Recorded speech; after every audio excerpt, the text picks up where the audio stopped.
Hi, it's Mary Beth with sacredgrow.com, where people and pets heal connect. And I have got the glorious Sensei Victoria Whitfield today to talk about something near and dear to my heart, and to give us some information that that only she can impart in the way that she imparts it. So I was setting her up. So let me just tell you a little bit about Victoria if you don't know her.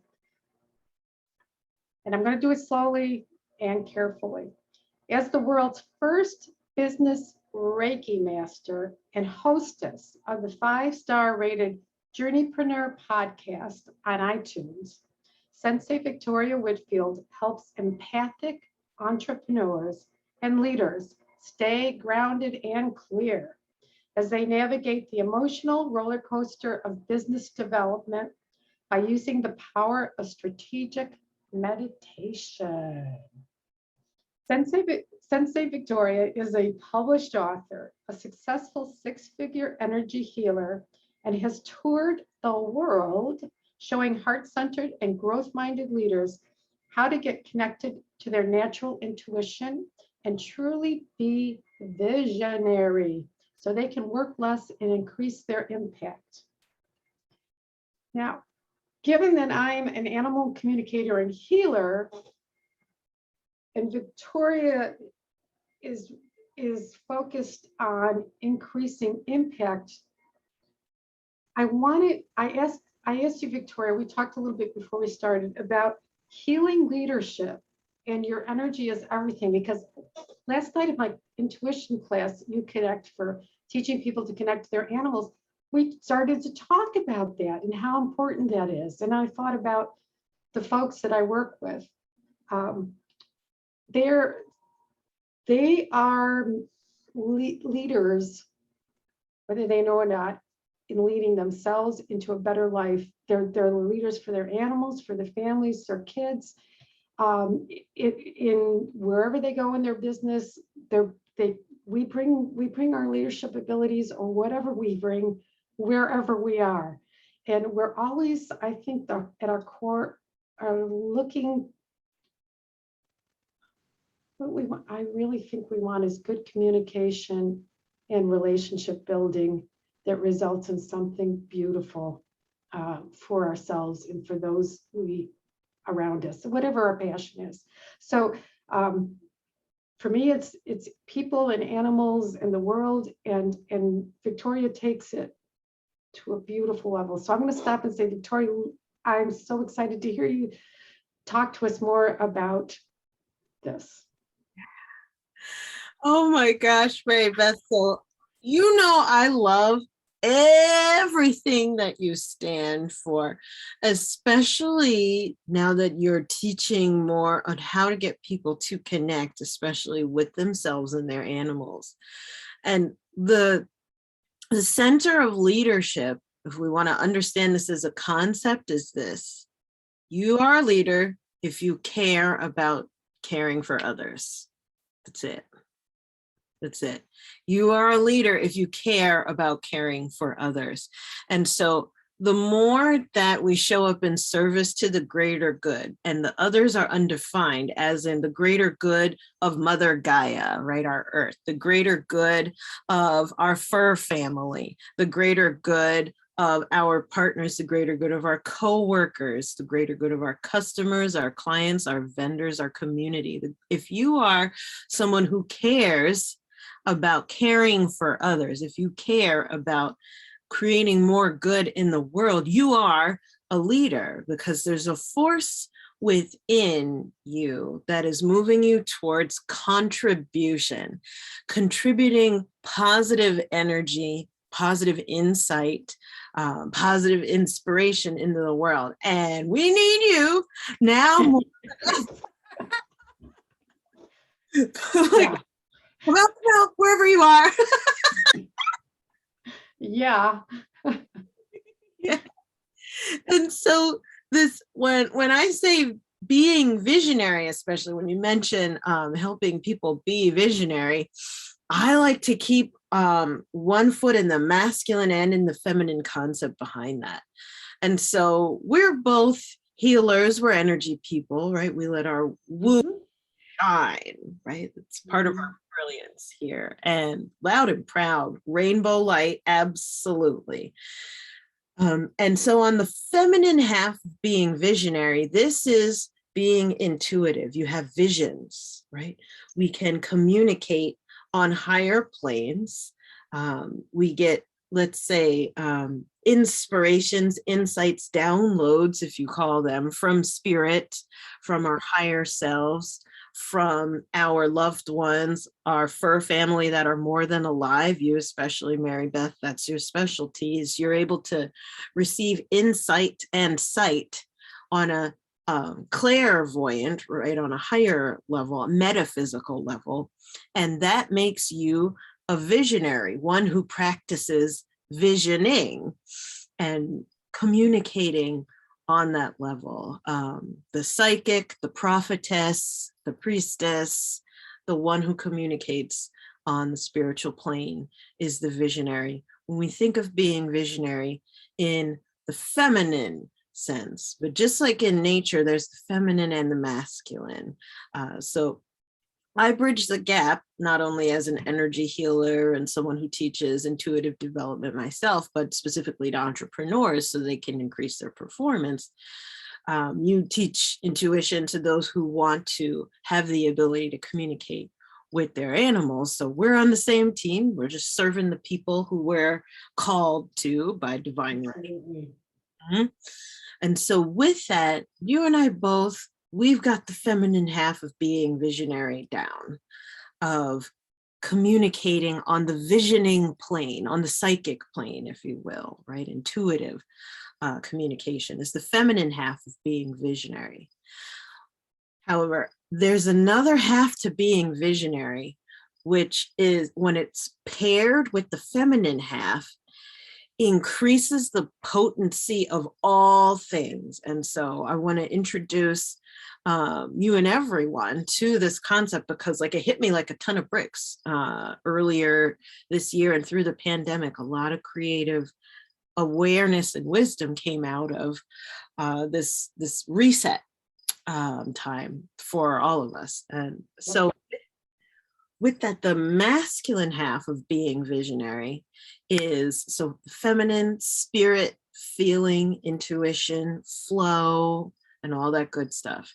The masculine half is a very defined structure and role in a company, like the being the visionary of a company. Up until now, I had no idea that that was like an actual, someone could be with like their little corporate business card saying, oh, I'm the company visionary. And I'm like, what? Like, are you lighting incense and stuff for the Right.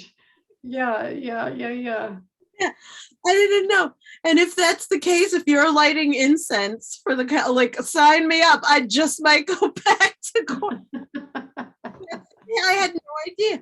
But on the masculine side, this is a defined role. It's essentially who holds the role of the compass for the company, of where are we going next?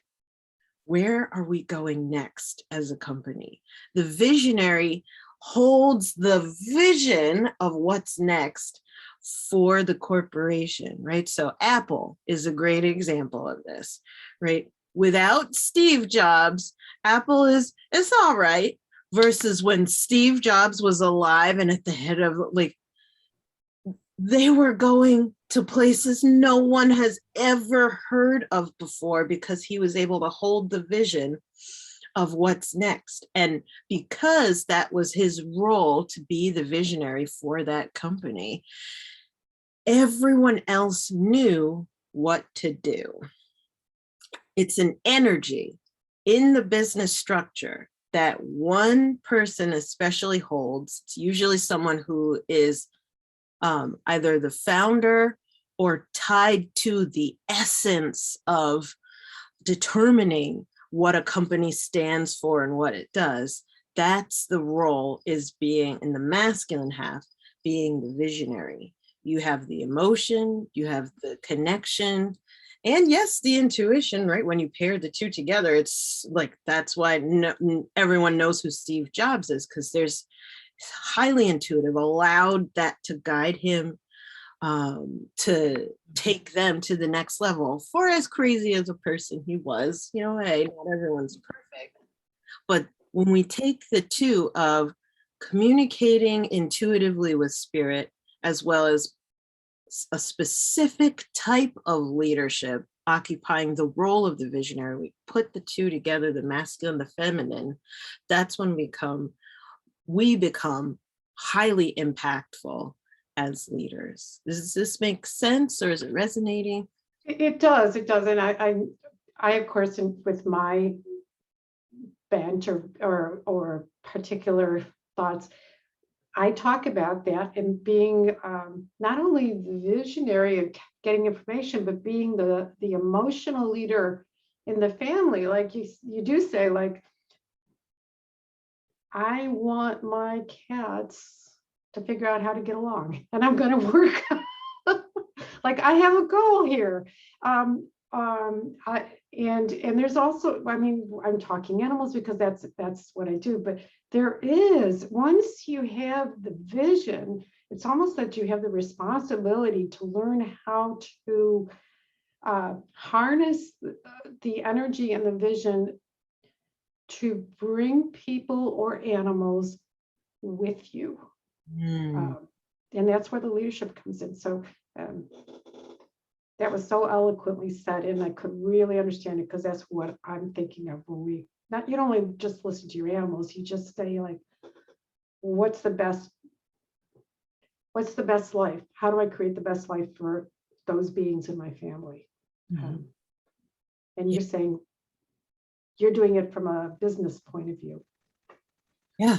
So there's a branch of business called biomimicry, which is taking structures for organization from nature, such as like how a beehive is run, or how do geese fly so far? Like, how do they do that on a regular? There's an entire branch of business called biomimicry that takes the structures made in nature for perpetual productivity and high performance, and then they apply it to business, whether it's your business as an entrepreneur or you're working at a company and you're on leadership in the company. And so my spirit guides just showed that to me, especially because I walk a shamanic path, which means I communicate with forces of nature. We have an ongoing conversation, and that is what guides me forward in my life. Nature is my visionary, so I follow her guidance throughout my life. And so with that, walking the shamanic path, I also walk the shamanic path in business. And so this is my guides just told me now, like, this is a really powerful bridge between what you and I do, because think of it. The idea of geese going through their migration. Why do they fly in a V? Why do they fly in a V? Why don't they all just, like, say, like a flock of starlings, for example, they fly like a school of fish, like, in a big clump. Why are they in a V in particular?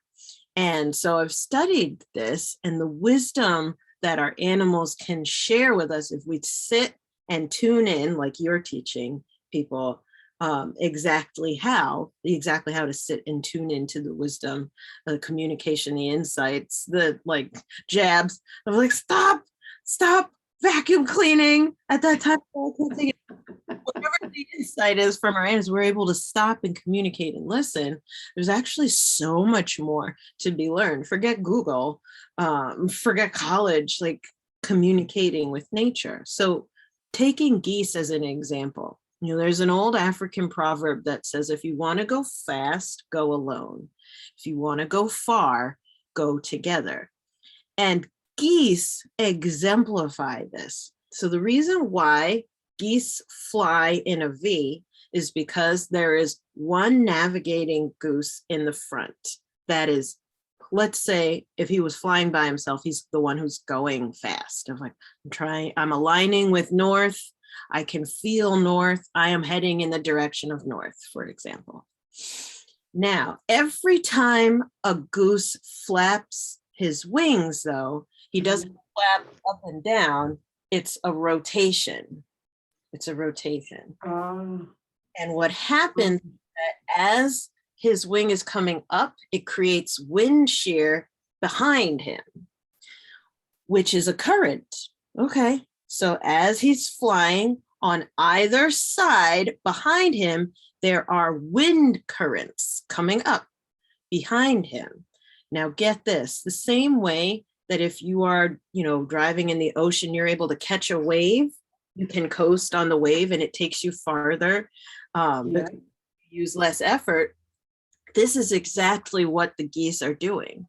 So that as the one guy out in front during his shift, because they rotate in shifts, as he's creating wind shear, all the rest of the geese are riding the current of his wind shear and then creating that for those who are behind them and behind them and behind them. And so once he's at the end of his shift, then they rotate and then there's another navigating goose in the front. So that is how they're able to fly for hundreds, even thousands of miles as a group, because they're going together. They're catching the wind within each other's wings. A rising tide lifts all boats. So that's an example of leadership, of being in the presence of someone who is moving forward and actively doing something. You could both be just heading in your own directions, but when you're around someone who's getting things done, you tend to focus and get things done too from that resonance. We find that in nature and even in the animal kingdom, especially with geese. Yeah. And it's such a good use. So it's an excellent use of energy, right? So the guy in the front doesn't just fly off and die because he tried to get everybody there for 1,000 miles. They rotate and they think about it and what's working best and how can we get this done? I don't know, safely, effectively, and use all the abilities in the group to get this thing going. I love that. I love that. Yeah, it's so magical. And it is. Nature is brilliant. She's brilliant. Our fur family knows so much more about how to work together than we do as human beings. And so it's lovely to get to witness so many, not just our fur family, but also our plant family, our rock family, our water family. There's so many, the fire, right? So many of the elements here on Earth have so much wisdom for us. And to bring it back to, okay, so being visionary, it's that goose that stuck out in front, who had the courage to go out in front as well as bring the others with him. I'm sure this is an evolutionary response, right? Over, depending on who's talking, thousands or millions of years of, okay, so Bob is trying to fly far and Bob died. Don't do what Bob did. Okay, so Bob has doesn't make it into the next generation. But Suzanne is I saw what Bob did. Me and my babies, we're going to figure it out. Okay, so if we walk together, we're able to go farther, but let some of my babies still get eaten. Okay, how do we do this? And so then Suzanne's DNA gets in of walking together versus flying alone. Bob DNA dies off, Suzanne DNA survives because she's able to bring more babies. Times that by about a few million years, and the more A/B split tests, the more trial and error that goes throughout the generations of geese learning to migrate and get to food, right, and warmer temperatures. Right. There's an emerging structure that naturally comes from that. And it's the visionary who is tuned in to that higher level information, right? Intuitively following the instincts, following the visions, the inspiration of, that worked. Well, what about this, right? Following that. on the feminine side. And then on the masculine side, it's the visionary who not only sees what's going on the higher plane, but now on the practical brings it into happening, right? Sticks Yes. it out and is first in line so that all others can look and say, ooh, that's an idea. Let's follow that. That looks like that can work. Look at how far Matthew is flying with his group of buddies.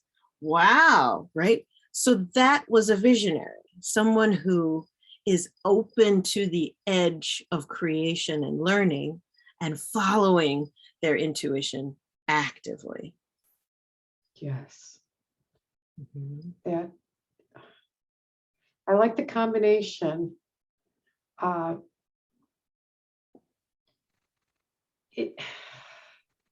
I have to take it back to my work. In my work, I think because I have both masculine and feminine, I don't want to just talk to you and say, what does my dog want to tell me? I want to say you're a family unit. What information can we provide to make the family unit work better, enjoy each other more? And there's the feminine of the intuition coming out, and then the masculine is saying, where are we headed here? What are we accomplishing here? That guides me in talking to people. So I think you're right. If it's just, well, for intuitive side, if it's just for the feminine side, it almost becomes entertainment. I hate to say it. Ooh. Right? It's like, oh, that's interesting. Okay. But you add the direction, and then stuff happens. Ooh. Yeah, right? Oh, that is such a good one that you hit there, Mary Beth. Yeah. Oh. But I'm really getting it now. You got to have the direction. You got to have the purpose. Yeah. There's got to be a clear outcome, a clear vision, a clear purpose to why we're doing this. Otherwise, this is entertainment. And oh, girl.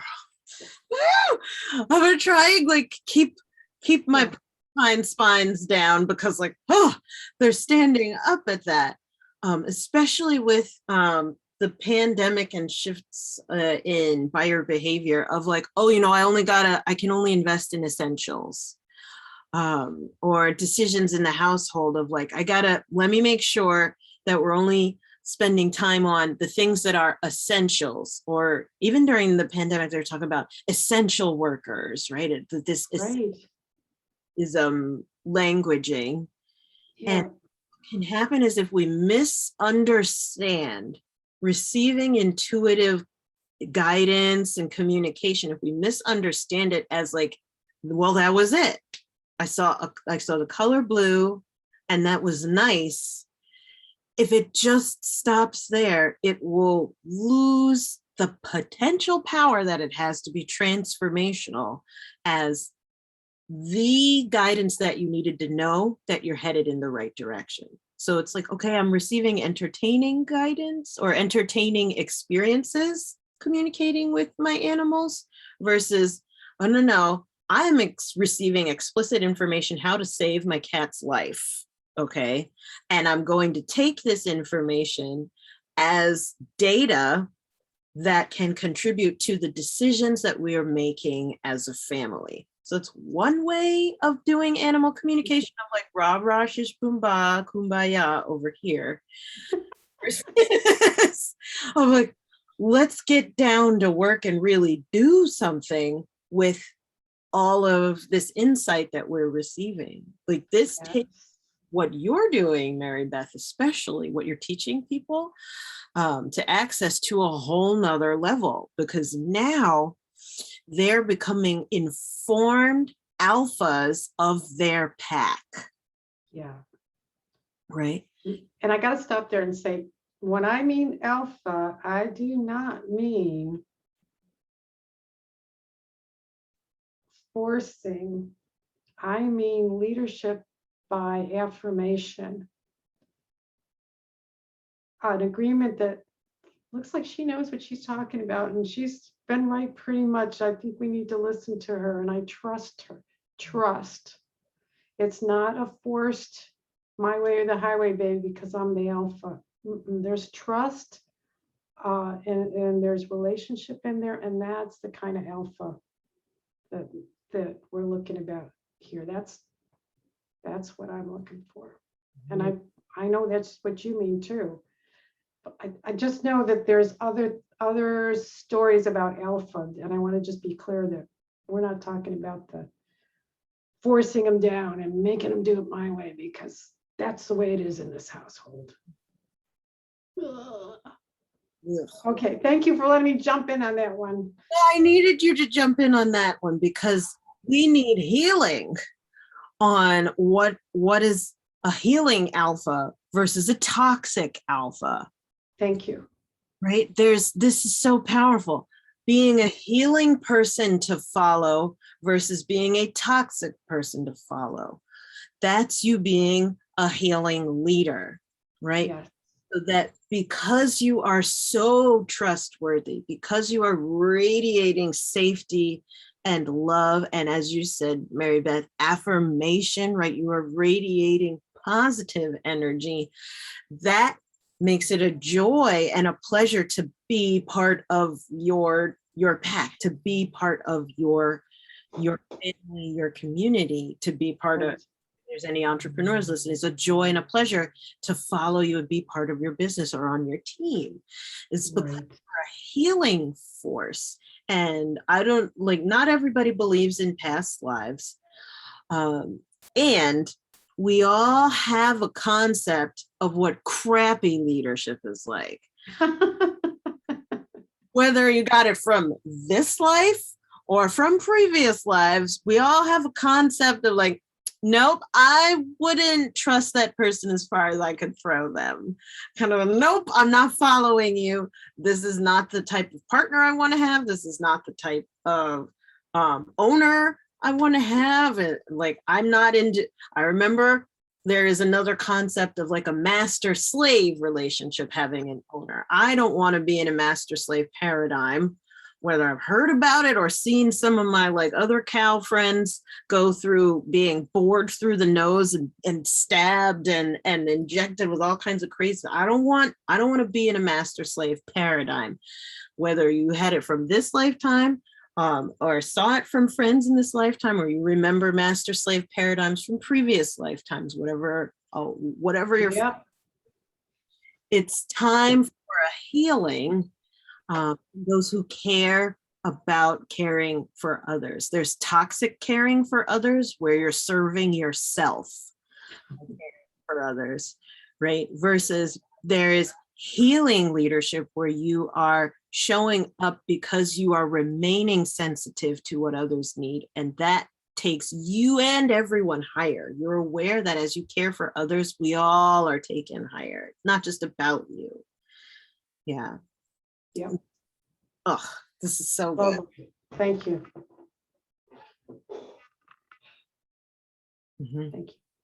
Yeah, this is so good. And so as we start to land the plane here on our conversation, I feel that this is only the tip of the iceberg, right? A discussion of healing leadership, a discussion of moving past master slave paradigms, but instead we're moving towards healing and affirmation and love. And where is the first step is my question. It's a, that I'm drawn to ask is, where's the first step from where we were, from the pain into the higher calling? And I feel very strongly, I feel a lot of intuitive resonance around that. The healing starts with yourself, right? The insight starts with yourself. If you're open to the challenge of loving yourself, of healing yourself, your own master slave paradigms, your own inner blockages to following well as leading well, as being a force for healing, if you're open to taking that challenge, it starts with you, because we could take all of this insight and hot potato it on somebody else and also be like, y'all are wrong, y'all are crazy, I just learned about these concepts and I have nothing to do with the concepts that I just learned. Instead, this is about how messed up my parents are, or how messed up the kennel is, or how messed up y'all are over there. There's nothing going on here. And it is a challenge. It is a challenge. Yeah, to take that on for and it's key, because if we keep pointing the finger out, there is no leadership. This is for me. Right. There is no leadership, and there's no healing, and there's no chance for getting it right as a group. Mm-hmm. You can be a hermit, that's great, go. But for the rest of us, you have to live with each other. Pointing this way is really going to be more effective for me. Mm-hmm. So 100%. Yeah, thank you. 100%. And I know you're landing the plane, so talk to us more about how you work with people, businesses and things like that. And thank you for letting me talk and us talk about the relationship with our animals and nature and things like that. That's so intrinsic to, I think, both of us. But go, please. So I see relationship as relationship. I see everyone and everything as family. It's another part of walking the shamanic path in life, is that I give the same respect to nature as I do to humans, right? As I do to myself, as I do the spirits. Like it's all on the same plane. Family, we're all family. Whether or not we're related necessarily by blood or by DNA strands. So it's an honor and a pleasure always. And with this being open to the challenge, how I invite people to this adventure of, if you feel resonant with taking the challenge and you want to clear your own energy first, you want to heal your own energy first, so that you can lead well, follow well, so that you can communicate well, right? And be in deep, loving, and conscious relationship. I'd invite you, if this is something you're curious to, is to join us in, so it's very easy, the Be Visionary Challenge. So it's a 5-day challenge where we look for the different barriers to us being in that visionary role, where we are balanced of the feminine and the masculine, so that we're getting the insight and all of the spiritual energetic infusion, and we're also bringing that back to our people, back to our family, back to our communities, back to our businesses. So it's not just, oh, there's a lot of interesting, random, lovely stuff going on over here, and that was entertaining, and then it gets lost. But instead, this now has a real purpose as the true north of our family, right? Or the true north of our pack, the true north of our company. And so it's 5 days. You go to bevisionarychallenge.com to learn more. Again, that's bevisionarychallenge.com. And you'll also see another conversation that Mary Beth and I had. It's pasted there at bevisionarychallenge.com around energy, right? We have more of this fabulous conversation around energy and what it means to helping others there. So you can click on that video, and if this inspired you, watch that second conversation. We would love for you to join us during the next live Be Visionary Challenge. There's another one coming up very soon, and it's listed there at the top of the screen when you go to that website. And that, I think, is the best way for people to get inspired and to take that challenge. If this speaks to you, may not speak to everybody, but if you feel the call of the adventure to take this challenge, to be visionary for yourself, for your family, for your community, for your business, join us there at bevisionarychallenge.com. Mm-hmm. Okay. Yeah, I really enjoyed it. Boy, it was fantastic. So, Thank you. and that's why we're talking. I wanted to get more into both the masculine and feminine visionary role in my life, in my work, in my family. Mm-hmm. Yeah. And Sacred Grove needs to be led through visions. Mm-hmm. And it needs to be practical. So okay, all right, enough said. Thank you so much. Any parting thoughts, Victoria? Just I just really don't want to cut you off before everything that needs to be said has been said. I mean, my favorite parting thought is the same one I say every time. Please remember to enjoy this journey in life. You don't have to lose your glow as you grow, because when more good people make good money, more good happens in the world. And I wish that for you, Mary Beth, and for all those who are watching, listening in. So be it. Thank you. All right, bye everybody.